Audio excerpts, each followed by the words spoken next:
Det er over 7 år siden, min lillebror tog på friluftshøjskole i Norge.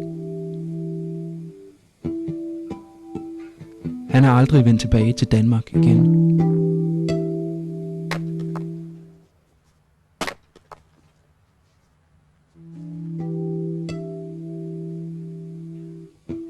I dag klarer han sig uden strøm og indlagt vand og varme i et gammelt hus oppe i Telemarken.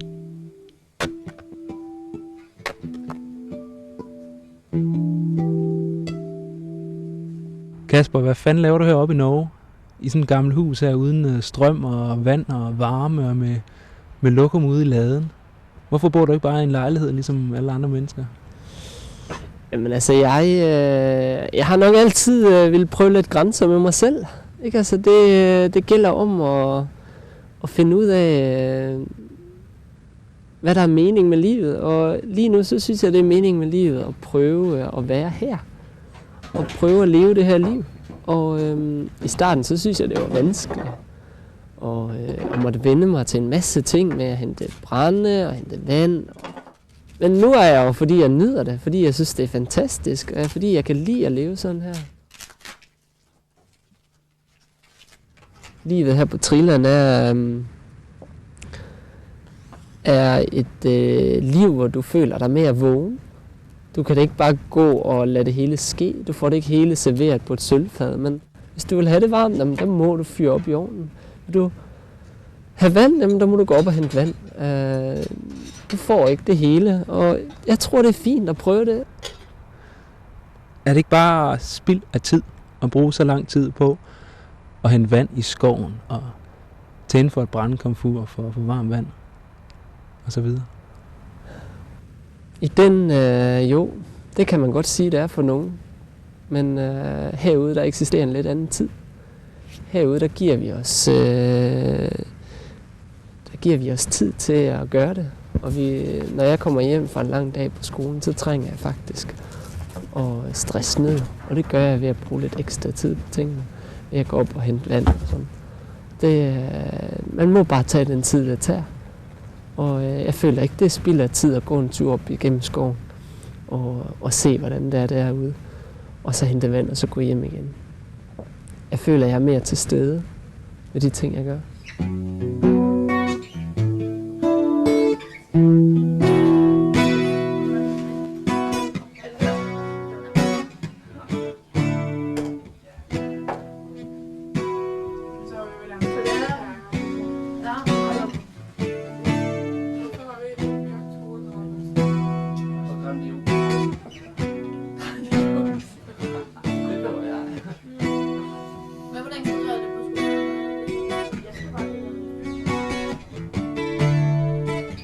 I første omgang, så skulle jeg bevise over for mig selv, at det godt kunne lade sig gøre. Men jeg synes da, det er en god læring at kunne give til andre også, at man ikke trænger alt det, som vi har. At vi sagtens skal leve uden strøm, at det ikke er noget problem. Og at det ikke gør livet mere surt eller dårligt af den grund.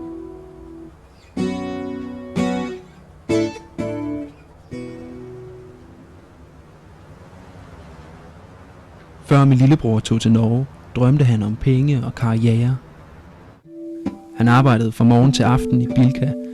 Men der var noget, der manglede.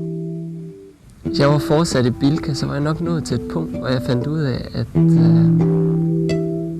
det her ikke var mig. Og så kan det være, at jeg havde haft en mulighed for at finde ud af, hvad jeg så ville. Men det er ikke sikkert, at jeg havde fundet det. Jeg var heldig, at jeg pludselig kom til en ny mulighed, det at være ude. Og at jeg faktisk vendte tilbage til det, som var min barndom, det som jeg kunne lide, da jeg var lille. Og så var det som en sådan domino-brikker, der væltede. Og så kom jeg op til Norge, og så kunne jeg fortsætte.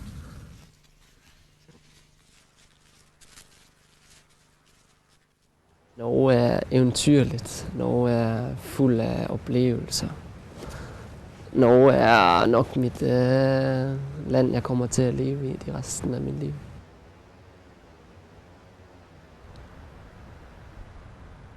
Kasper, er det ikke bare en flugt fra det almindelige samfund at flytte herud og sige tilbage til naturen, så kan de ryge og rejse derude? Både og. Jeg mener ikke, at jeg flygter fra samfundet og sådan, fordi jeg tager del i samfundet, i og med at jeg studerer. Jeg får avisen hver dag, jeg hører radioen. Så jeg flygter om aftenen, når jeg kommer hjem fra skolen, så flygter jeg ud hit. Så har jeg fred, og så har jeg ro, så har jeg det stille. Men hver morgen, når jeg tager i skole, så møder jeg samfundet igen, og så må jeg tage del i det der derinde. Så jeg mener ikke, at jeg flygter nogle gange, og det er godt at kunne komme herud og leve i en anden verden, end den, som egentlig er. Det er godt at kunne det. Have den mulighed.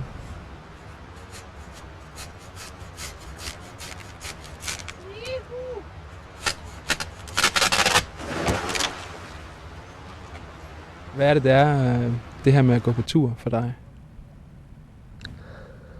At gå på tur, det er altid spændende. Det er altid et eventyr, og jeg ved ikke, hvad som sker. Nogle gange kan man ikke finde vej. Andre gange har man for lidt mad med. Det kræver noget af en, og så oplever man ting meget intenst.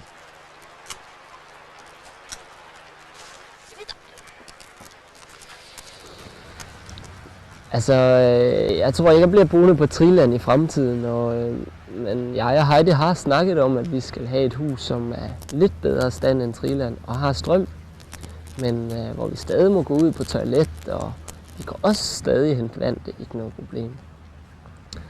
Og vi kan gerne have en el, hvor vi kan vaske tøj i, ikke noget problem. Men en lidt bedre stand, men måske trænger den ikke at koste 2 millioner. Det kan måske bare koste lidt mindre. Det ikke trænger at tage så stort lån. Du kan bruge tiden på noget andet end at arbejde hele tiden. Hvad skal den tid bruges til så, I får?